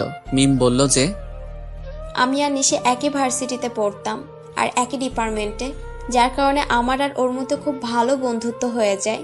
আমরা দুজন সবসময় একসাথেই থাকতাম। একদিন আমি আর নিশি ভার্সিটির ক্যাম্পাসে বসেছিলাম, তখন একটা ছেলে এসে নিশিকে প্রপোজ করে, কিন্তু নিশি তাকে না বলে দেয়। আমি এর কারণ জানতে চাইলে নিশি জবাবে বলে যে তার ভালোবাসা শুধু তার বরের জন্য। তাই আমি নিশিকে আর কিছু জিজ্ঞেস করি নাই। তারপর কি হলো? ওই ছেলেটির নামই ছিল সাজিদ, কিন্তু নিশি মানা করার পরেও সে নিশির পিছু ছাড়ে নাই। তাকে প্রতিদিন বিরক্ত করত, কিন্তু নিশি কিছুই বলতো না। আর একদিন সাজিদ এসে হঠাৎ নিশির হাত চেপে ধরে এবং সেদিন নিশি আর সহ্য করতে না পেরে পুরো কলেজের সামনে সাজিদকে চড় মারে। কিন্তু সাজিদ সেদিন যাওয়ার আগে বলেছিল যে সে নিশিকে সুখে থাকতে দেবে না, আর আজ দেখুন তার কথাই সত্যি হলো। আমি এখন কি করব কিছুই বুঝতেছিলাম না, কারণ আমার যে করার মতো কিছুই নেই। আমি যে নিশির সাথে বড় অন্যায় করেছি।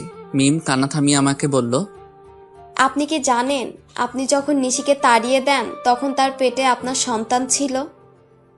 মানে কি বলছো তুমি? হ্যাঁ, আমি ঠিকই বলছি। আপনি যখন ওকে অপমান করে তাড়িয়ে দেন তখন সে আপনার সন্তানের মা হতে যাচ্ছিল। আর এটা নিয়ে যে কতটা খুশি ছিল সেটা আপনাকে বলে বোঝানো যাবে না। সে আপনাকে বলার আগে আমায় ফোন দিয়েছিল আর বলেছিল যখন সে আপনাকে এই কথাটি বলবে তখন আপনার রিয়াকশন কেমন হবে, এটা ভেবেই সে খুশি ছিল। কিন্তু আপনি কি করলেন? মিম আর কিছু বলতে পারলো না, তার আগেই কান্নায় ভেঙে পড়ল। মানে নিশির সন্তানের বাবা আমি, আর আমি তাকে কি না কি ভেবেছিলাম। আমিও প্রচুর কান্না করছিলাম। তখন মিম আমাকে বলল, এখন কান্না করে কি হবে? যা হওয়ার তা হয়ে গেছে, এখন আর এগুলো ভেবে কি করবেন? না, এখনো কিছু হয় নাই। তারপর আমি মিমকে নিশির কথা বললাম। সত্যি বলছেন নিশি এখনো এই শহরেই থাকে?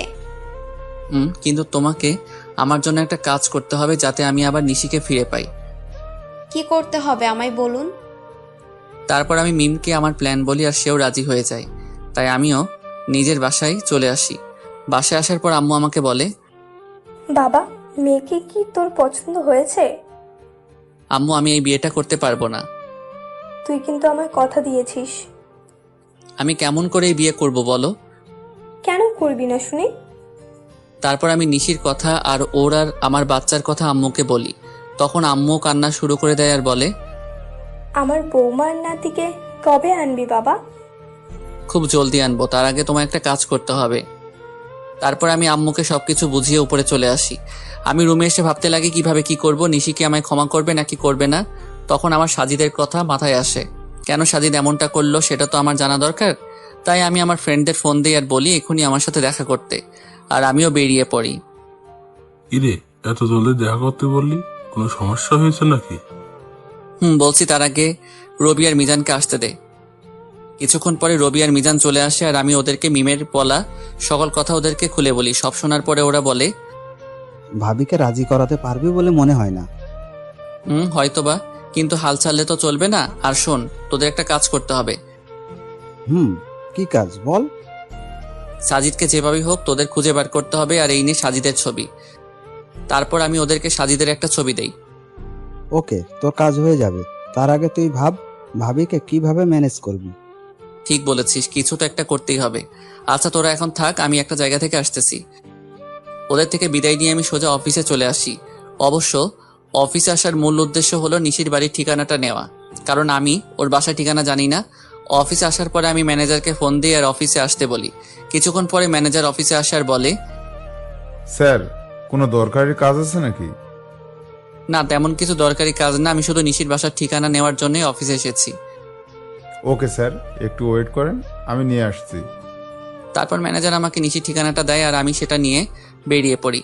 প্রায় আধা ঘন্টা ড্রাইভ করার পরে আমি নিশির বাসায় পৌঁছাই। দেন আমি ওর বাসায় কলিং বেলে চাপ দেই।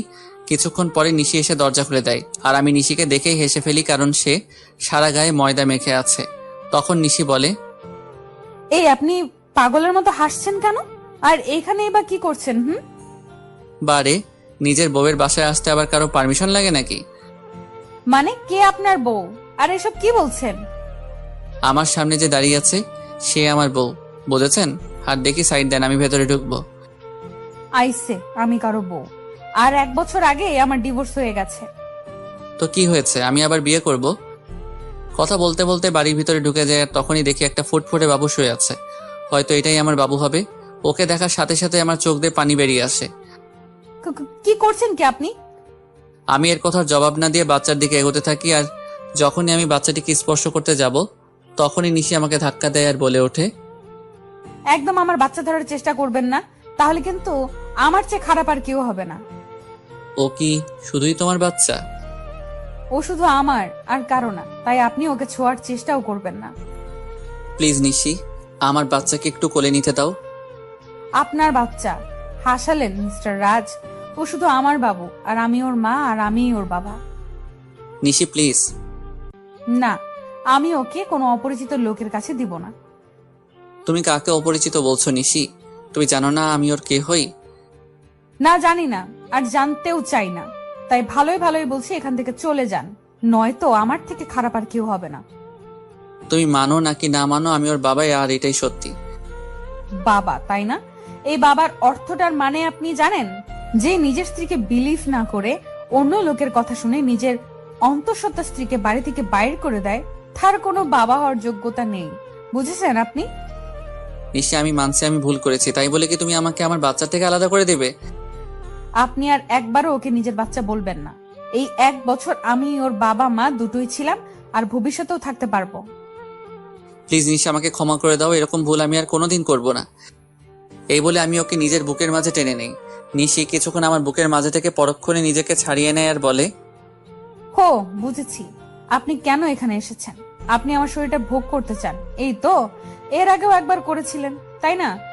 ওকে, আমি নিজেই আমার সব বিলিয়ে দিচ্ছি, তবু আপনি আমার আর আমার সন্তানের মাঝে আসবেন না। বলেই নিজের শাড়ির আঁচল নিচে ফেলে দিল আর বলল, নিন শুরু করুন। আমি এবার নিজের রাগকে কন্ট্রোল করতে না পেরে নিশির গালে জোরে একটা চড় মারি আর বলি, তুমি এমনটা ভাবলে কি করে নিশি? তুমি আজ পর্যন্ত এই চিনলে? ঠিক আছে, তুমি যখন বলছো তবে আমি তোমাদের জীবন থেকে অনেক দূরে চলে যাব। তার আগে প্লিজ একবার আমার ছেলেকে আমার কোলে দাও। নিশি কিছুক্ষণ কি যেন একটা ভাবলো, তারপর বলল, শুধু একবার, তার বেশি নয়। তারপর আমি আমার ছেলেকে কোলে তুলে নিলাম আর ওকে কোলে নেওয়ার পর যেন মনে হলো পুরো পৃথিবীর সুখ আমার কোলের মাঝে আবদ্ধ হয়েছে। কিন্তু এটা বেশি সময় স্থায়ী হলো না। নিশি আমার কোল থেকে বাচ্চাকে কেড়ে নিয়ে বলল, এবার যান, আর কোনোদিন এখানে আসবেন না। আমি কিছু বললাম না, শুধু বললাম নিজেরও বাবুর খেয়াল রেখো। তারপর সেখান থেকে চলে আসলাম। নিশির বাসা থেকে বের হয়ে রাস্তায় আসলাম আর ভাবতে লাগলাম নিশি আমাকে এতটুকু বিশ্বাস করে না। ও কেমন করে ভাবতে পারলো যে আমি ওর শরীরকে, না, নিশির সামনে আমি আর কোনোদিন যাব না। নিশিও তো এটাই চাই। তবে তাই হোক। এমন সময় রবির ফোন আসে আর ও বলে, কিরে রাজ, কোথায় আছিস? তোকে সেই কখন থেকে ফোন দিয়ে যাচ্ছি। তুই আমার অফিসে এক্ষুনি আয়, আর সাথে করে একজন উকিলকেও নিয়ে আসিস। আমি না হয় আসবো, তবে উকিলকে কেন নিয়ে আসবো তাই তো বলবি। এত কথা না বলে তোকে যা বলছি তুই তাই কর। এই বলে আমি ফোন কেটে দেই আর নিজের অফিসে চলে আসি। কিছুক্ষণ পরে রবি আর উকিল আসে। তখন আমি বলি, উকিল সাহেব, আমি একটা উইল করতে চাই। বলুন, কিসের উইল করবেন? আমি এই কোম্পানির অর্ধেক আমার ছেলে আর বাকি অর্ধেক আমার স্ত্রীর নামে করে দিতে চাই, আর সেটা আজ রাতের মধ্যেই। কি বলছিস কি এসব? তোর মাথাটা কি ঠিক আছে? আমি ঠিক বলছি, আর আমার মাথাও ঠিক আছে। যেহেতু আমার আব্বুর আলাদা কোম্পানি আছে তাই কোনো প্রবলেম নাই। ওকে, আপনি যখন বলছেন তখন তাই হোক। তারপর উকিল সাহেব সকল ফর্মালিটি পূরণ করে দেয় আর আমি ম্যানেজারকে ফোন করে বলে দেই যে নিশি এখন থেকে এই কোম্পানির মালিক। তারপর আমি রবিকে বলি, রবি আমার জন্য যত তাড়াতাড়ি পারিস একটা লন্ডনের ফ্লাইটের টিকিট বুক করে দে, আর সেটা আজ রাতের মধ্যে হলেই ভালো হয়। মানে তুই লন্ডনের টিকিট কি করবি? আমি এদেশে আর থাকবো না, তাই লন্ডনে যাব। কিন্তু কোনো কিন্তু নয়। আর হ্যাঁ, কেউ যেন জানতে না পারে আমি কোথায় আছি। তুই কাউকে বলবি, এটা আমার কসম। ঠিক আছে। তারপর রবি একটা টিকিটের ব্যবস্থা করে দেয় আর আমাকে এয়ারপোর্টে থুতেও যায় আর বলে, ওখানে পৌঁছে আমাকে ফোন দিবি, আর আমার সাথে যোগাযোগ বন্ধ করবি না কিন্তু। করব। এবার আমি ওকে জড়িয়ে ধরে কান্না করতে থাকি। কিছুক্ষণ পরে আমার ফ্লাইট, তাই আমি প্লেনে গিয়ে বসি আর প্লেনও টেক অফ করে। যেহেতু আমি লন্ডন থেকে লেখাপড়া শেষ করেছি তাই এখানে আমার অনেক ফ্রেন্ডই আছে, তাই আমি সেখানে পৌঁছে আমার এক ফ্রেন্ডকে কল দেই আর সে আমাকে এয়ারপোর্ট থেকে পিক করে নিয়ে যায়। আমার ফ্রেন্ডের লন্ডনে একটা কোম্পানি আছে, তাই সে আমাকে সেখানে কাজ দেয়। আমি লন্ডনে এসেছি 2 দিন হলো। এর মধ্যে শুধু রবির সাথে কথা হয়েছে। অন্যদিকে নিশি প্রায় 2 দিন হলো অফিসে যায় না, আর সে একদিন বিকেলে তার ছেলেকে নিয়ে বাইরে ঘুরতে বের হয়, আর তখনই তার মিমের সাথে দেখা হয়। আর মিম নিশিকে দেখা মাত্র জড়িয়ে ধরে কান্না শুরু করে দেয়। এভাবে কিছুক্ষণ দুজন কান্না করতে থাকে। তারপর মিম নিশির কোলে বাবু দেখে বলল, এটাই বুঝি আমার পুস্কু? রে, দেখতে তো একেবারে ওর বাবার মতো হয়েছে। প্লিজ মিম, ওর নামটা আর বলবি না। কেন রে? তুই কিছুই জানিস না ও আমার সাথে কি করেছে। আমি সব জানি, রাজভাই আমাকে সব বলেছে। তারপর মিম নিশুকে সব সেদিনকার কথা খুলে বলল। সব কথা শুনে নিশিও কান্না শুরু করে দেয় আর বলে, আমি কিভাবে পারলাম ওর সাথে খারাপ ব্যবহার করতে? তাহলে কি সেদিন ও এই কথাটাই বলতে এসেছিল? তুই কি বলছিস? আমি কিছুই বুঝতে পারছি না। কাইন্ডলি একটু পরিষ্কার করে বলবি যে কার সাথে খারাপ ব্যবহার করেছিস? বলছি। তারপর নিশু সেদিন ঘটে যাওয়া ওর আর রাজের সকল ঘটনাগুলো বলে। সব কথা শোনার পরে মিম বলে, যা হওয়ার হয়ে গেছে, তুই কালকে গিয়ে রাজভাইয়ের কাছে মাপ চাইবি। ওকে আমায় মাফ করবে? অবশ্যই করবে। আর এখন বাড়িতে যা, কাল দেখা হচ্ছে। তারপর নিশি ও তার ছেলে বাড়িতে চলে আসে। বাড়িতে আসার পর থেকে নিশি অনেকটা খুশি, কারণ ভালোবাসার মানুষকে ফিরে পাওয়া। নিশি ভাবতে শুরু করে দিয়েছে কালকে কি হবে, কিন্তু নিশি হয়তো এটা জানে না যে কালকে তার জন্য কি অপেক্ষা করছে। পরের দিন সকালে নিশি একদম রাজের পছন্দ মতো সাজলো। নীল শাড়ি, নীল চুড়ি, হালকা মেকআপ, কিন্তু ঠোঁটে কোনো প্রকার লিপস্টিক দেয়নি, কারণ রাজ লিপস্টিক দেওয়া পছন্দ করে না। সাজগোজ শেষে নিশি নিজেকে নিজেই দেখে লজ্জা পাচ্ছে, কারণ আজ প্রায় 1 বছর পরে ও এরকম ভাবে সাজলো। কিছুক্ষণ নিজেকে আয়নায় দেখার পরেই নিশি অফিসের উদ্দেশ্যে রওনা দেয়। অফিসে পৌঁছে নিশি অবাক হয়ে যায়, কারণ সবাই নিশিকে সালাম দিচ্ছে, কিন্তু এসব নিয়ে নিশির কোনো মাথা ব্যথা নেই। সে শুধু তার প্রিয় মানুষটির অপেক্ষা করতে লাগলো। নিশি অফিসে এসেছে প্রায় ঘন্টাখানেক হলো, কিন্তু এখনো রাজ আসেনি। তাই এবার নিশির বেশ চিন্তা হচ্ছে। তাই সে ম্যানেজারের কাছে যায় আর বলল, আচ্ছা, এখনো রাজ অফিসে আসে নাই কেন? রাজ স্যার তো গত 3 দিন ধরে অফিসে আসছে না ম্যাম। মানে অফিসে আসে না কেন? আর আপনি আমাকে ম্যাম কেন বলছেন? অফিসের বসকে ম্যাম বলবো না তো আর কি বলবো? কি বলছেন এসব? আর কে অফিসের বস? আপনি আমাদের অফিসের নতুন বস, আর এই অফিসটা আপনার ও আপনার ছেলের নামে রাজ স্যার লিখে দিয়ে গেছেন। মানে লিখে দিয়ে গেছে? কোথায় গেছে উনি? সেটা তো আমি জানি না, আর গত 3 দিন ধরে ওনার ফোনটাও বন্ধ দেখাচ্ছে। কি বলছেন এগুলো? ওনার ফোন বন্ধ দেখাচ্ছে মানে? আমি ঠিক বলছি। তারপর ম্যানেজার চলে গেল। ম্যানেজারের কথা শুনে নিশি ধপাস করে চেয়ারে বসে পড়লো আর ভাবতে লাগলো, তাহলে কে আবার রাজকে হারিয়ে ফেললো?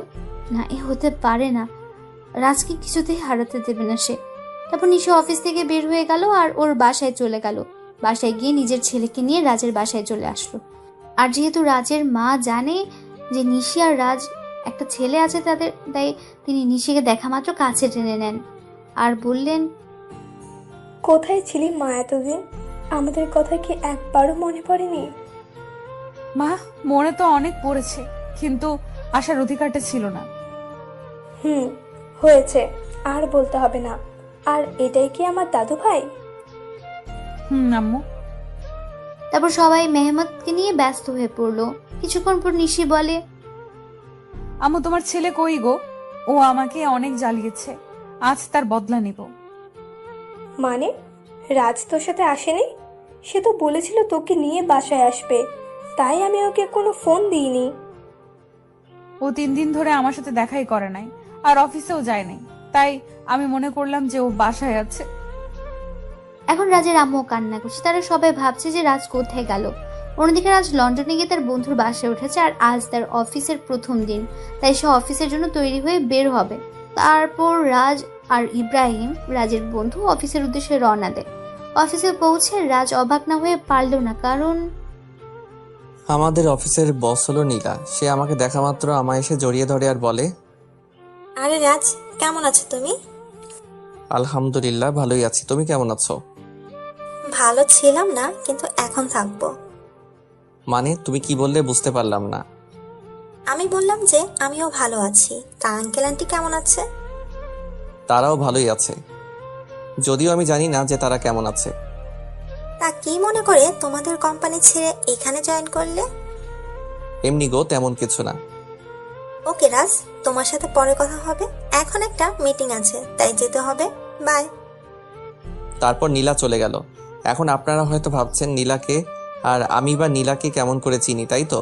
তাহলে শুনুন, নীলা, আমি আর ইব্রাহিম একই সাথে পড়তাম, তাই আমি আর ওকে চিনি। আর আমি নীলাকে সবসময় নিজের বন্ধুই ভাবতাম, কিন্তু একদিন নীলা আমাকে এসে প্রপোজ করে, কিন্তু আমি এসব পছন্দ করতাম না, তাই আমি ওকে নিষেধ করে দেই। কিন্তু নীলা আমায় প্রতিদিন প্রপোজ করতে থাকে, তাই আমি তাকে বলি নেক্সট টাইম যদি সে আমায় প্রপোজ করে তাহলে আমি ওর সাথে আর বন্ধুত্ব রাখতে পারবো না। তাই সেদিনের পর থেকে নীলা আমায় আর প্রপোজ করে নাই। এর মধ্যে আমার লেখাপড়া শেষ হয়ে যায়। তারপর আমি দেশে ফিরে আসি, আর বাকিটুকু তো আপনারা জানেন। নীলা যাওয়ার পরে আমি ইব্রাহিমকে বলি, কিরে, এটা তো তোর কোম্পানি, তাহলে নীলা এখানকার বস কিভাবে? এটা আমার কোম্পানি, কিন্তু এর মালিক আমরা দুজন, আমি আর নীলা। তো তুই আমাকে আগে বলতে পারলি না যে এখানে নীলাও আছে? তাহলে আসছি না, তাই তো? এর জন্যই তো নীলার কথা আমি তোকে আগে বলি নাই। বেশ করেছিস। এখন এখান থেকে দূর হ, আমার কাজ আছে। তারপর আমি কাজ করতে শুরু করলাম। বিকালের আগে আমার সব কাজ শেষ হয়ে যায়, তাই আমি একটু অফিসের চারপাশটা ভালো করে ঘুরে দেখছিলাম। তখন পেছন থেকে কেউ আমার কাঁধে হাত রাখে। আমি তখন পেছনে ফিরে দেখি নীলা দাঁড়িয়ে আছে। এখানে দাঁড়িয়ে কি করছো রাজ? কিছু না, শুধু চারপাশের প্রকৃতি দেখছিলাম। ওহ, চলো আজ আমি আর তুমি দুজন একসাথে ডিনার করব। তা কি করে হয় বলো? সব হয়। বলে এক প্রকার জোর করে গাড়িতে বসিয়ে দেয়। কিছুক্ষণ পর নীলা গাড়ি একটা রেস্টুরেন্টের সামনে দাঁড় করায় আর আমরা সেখানে ডিনার শেষ করি। ডিনার করার সময় আমাদের অনেক কথাই হয়। তারপর নীলাই আমাকে বাড়িতে পৌঁছে দেয়। বাড়িতে আসার পরে আমি সোজা ওয়াশরুমে চলে যাই আর কিছুক্ষণ পরে ফ্রেশ হয়ে বেরিয়ে আসি। আর তখনই আমার রবির কথা মনে হয়। আজ সারাদিন ওকে একবারও ফোন দেওয়া হয়নি, তাই আমি দেরি না করে ওকে ফোন দেই। কিন্তু ফোন দেওয়ার পর রবি যা বলে তা শোনার জন্য আমি মোটেও প্রস্তুত ছিলাম না। কেমন আছিস ভাই? এই তো ভালোই আছি, তুই কেমন আছিস? আমিও ভালো আছি। আমার বাড়ির সবাই কেমন আছে? কেউ ভালো নেই। তুই যাওয়ার পরে সবাই কেমন যেন হয়ে গেছে। আর আন্টি তোর জন্য প্রায় পাগল হয়ে গেছে। তুই ফিরে আয় ভাই। সময় হলে আমি ফিরে আসবো। আর নিশি আর আমার বাবু কেমন আছে রে? নিশি তো... রবি নিশির ব্যাপারে কিছু বলতে যাবে তার আগে আমি বলি, বাদ দে নিশির কথা, তুই ভালো থাকিস আর আমার পরিবারকেও দেখে রাখিস। এই কথাগুলো বলেই আমি ফোন কেটে দেই। সে রাতে আমার আর ঘুম আসলো না। পরের দিন থেকে আমি আবার নতুন জীবন শুরু করার ব্যর্থ চেষ্টা করি। সকালে ফ্রেশ হয়ে ইব্রাহিমের সাথে অফিসে চলে যাই। আর অফিসে পৌঁছে নীলা বলে, রাজ কেমন আছো? এই তো ভালো, তুমি কেমন আছো নীলা? আমিও ভালো আছি। কাজের চাপ বেশি দেয়নি তো তোমায়? আরে না, এতটুকু কাজ করার অভ্যাস আমার আছে। ও আচ্ছা, তোমার কাজ শেষ হলে আমি আর তুমি এক জায়গায় যাব, কেমন? সেটা না হয় যাবো, কিন্তু যাবেটা কোথায়? সেটা গেলেই দেখতে পারবে।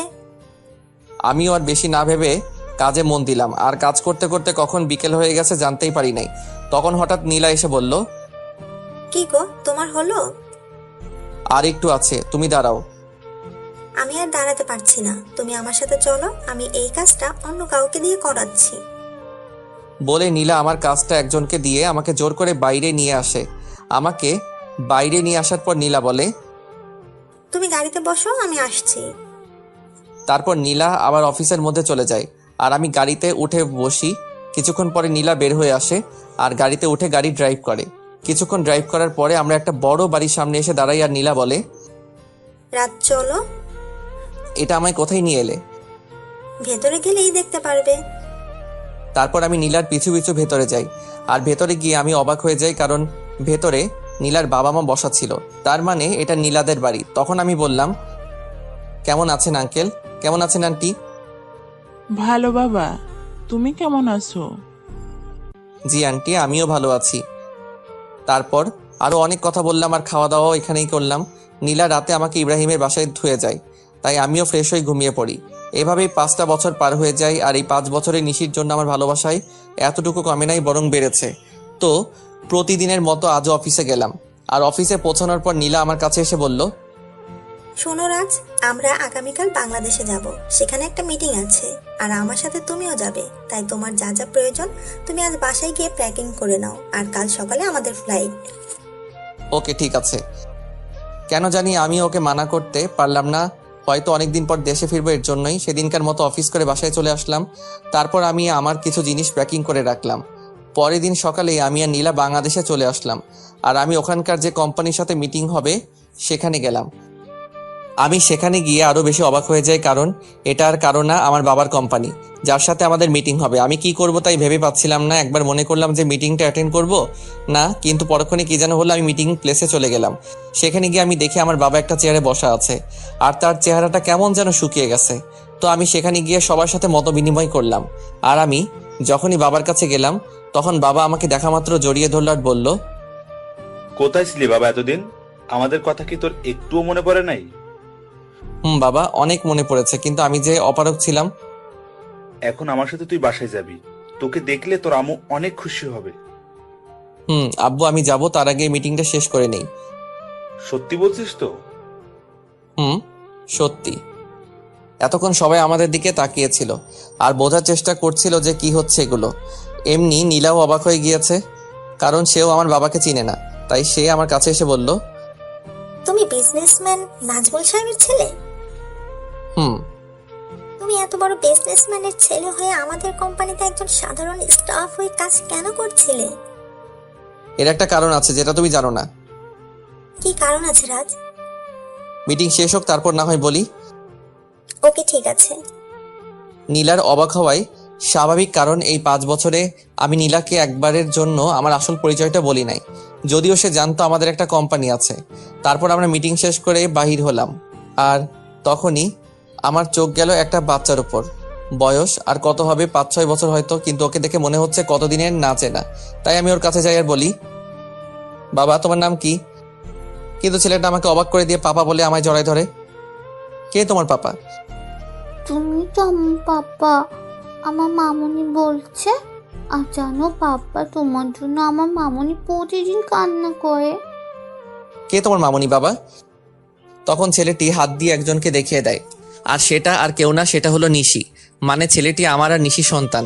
তার জন্য কি ওর জন্য এত টান অনুভব হইতেছিল? তখনই নিশি আমাদের সামনে চলে আসে, আর আমাকে দেখে সে খানিকটা স্তব্ধ হয়ে যায়, কিন্তু পরক্ষণে আমায় জড়িয়ে ধরে কান্না করে দেয়। কিন্তু তখন হঠাৎ নীলা কোথায় থেকে যেন চলে আসে, আর নিশিকে আমার বুকে দেখে ও নিশিকে তুলে ওর গালে দুটো চড় বসায় দেয় আর বলে, এই মেয়ে, তোমার লজ্জা করে না অন্যের স্বামীকে জড়াই ধরতে?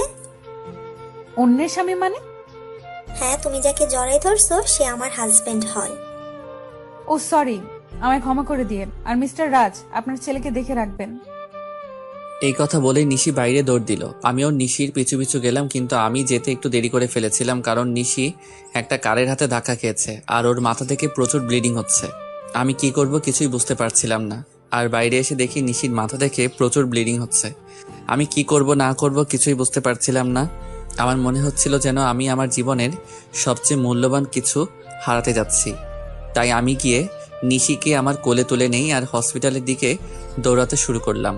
আর তখন কে যেন একটা কার নিয়ে এসে বলল উঠতে। তাই আমি দেরি না করে কারে উঠে বসি, আর কিছুক্ষণের মধ্যেই হসপিটালে পৌঁছে যাই। আর ডক্টররা নিশিকে নিয়ে ওটিতে চলে যায়। তাই আমি কারওয়ালাকে ধন্যবাদ দিতে যাই, আর গিয়ে দেখি সেটা আর অন্য কেউ না, আমার বন্ধু মামুন। আর মামুনকে দেখা মাত্র আমি কান্নায় ভেঙে পড়ি আর বলি, আমার নিশির কিছু হবে না তো? ওর যে কিছু হলে আমি বাঁচবো না রে। নিশির কিছু হবে না, আর তুই এভাবে ভেঙে পড়ছিস কেন? আজ আমার জন্য নিশির এই অবস্থা কেন যে আমি আবার দেশে ফিরে আসলাম? এক থাপ্পড় দিব যদি আর একটিও বাজে কথা বলিস। আর নিশির কিচ্ছু হবে না, আর তুই এখানে শান্ত হয়ে বস। তারপর মামুন আমাকে এক জায়গায় বসিয়ে দেয় আর কোথায় যেন চলে যায়। কিছুক্ষণ পরে দেখি মামুন আমার ছেলেকে নিয়ে আসছে, আর ও আমাকে দেখে বলে, বাবা, মাম্মাম, ও মাম্মামি কি হয়েছে? তোমার মাম্মামের কিছু হয়নি বাবা, তুমি আমার কাছে এসো তো। তারপর আমি আমার ছেলেকে বুকের মাঝে জড়াই ধরি। কিছুক্ষণ পরে ডক্টর ওটি থেকে বাহির হয় আর বলে, আপনাদের ভাগ্য অনেক ভালো বলতে হবে, নয়তো রোগীকে যে অবস্থায় এখানে আনা হয়েছে, আমরা তো মনে করেছিলাম ওনাকে বাঁচানো সম্ভব হবে না, কিন্তু আল্লাহর অশেষ রহমতে উনি এখন সুস্থ আছে। আপনাকে অনেক ধন্যবাদ ডক্টর সাহেব, আমার নিশিকে ফিরিয়ে দেওয়ার জন্য। আরে এটা তো আমাদের কর্তব্য। আমি কি ওর সাথে দেখা করতে পারি? না, আপনি 6 ঘন্টা পরে ওনার সঙ্গে দেখা করতে পারবেন, আর তাছাড়া ওনার এখন সেন্স নেই।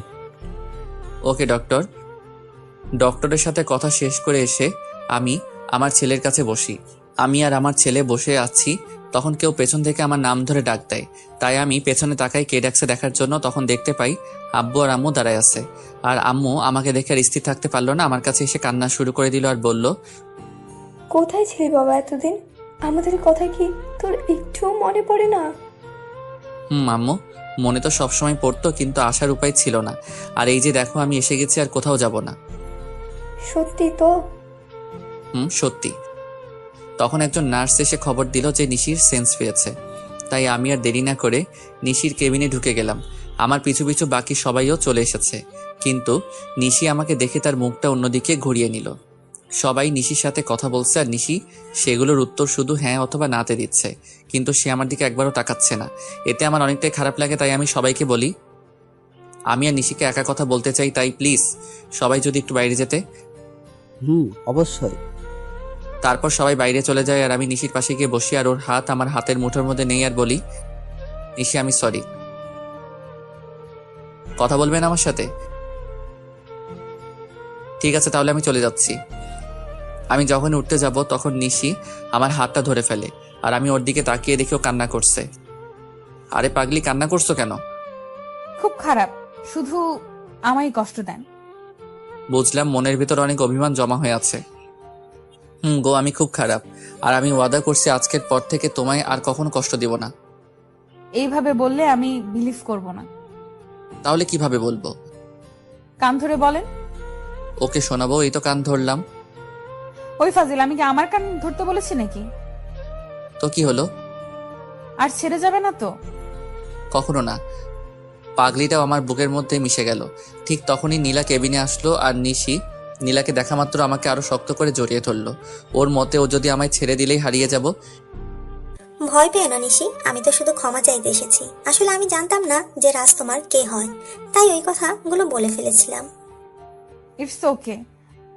Thank you Nishi and good bye.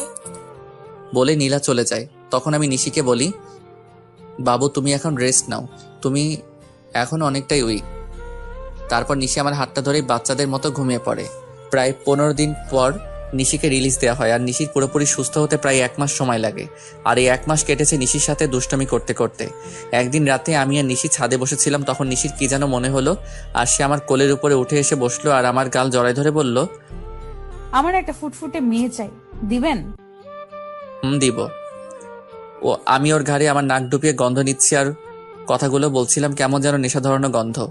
তখন নিশি হঠাৎ করে ওর 2 হাত দিয়ে আমার মাথা উঁচু করে ওর ঠোঁট আর আমার ঠোঁট এক করে দেয় আর পাগলের মতো চুষতে থাকে।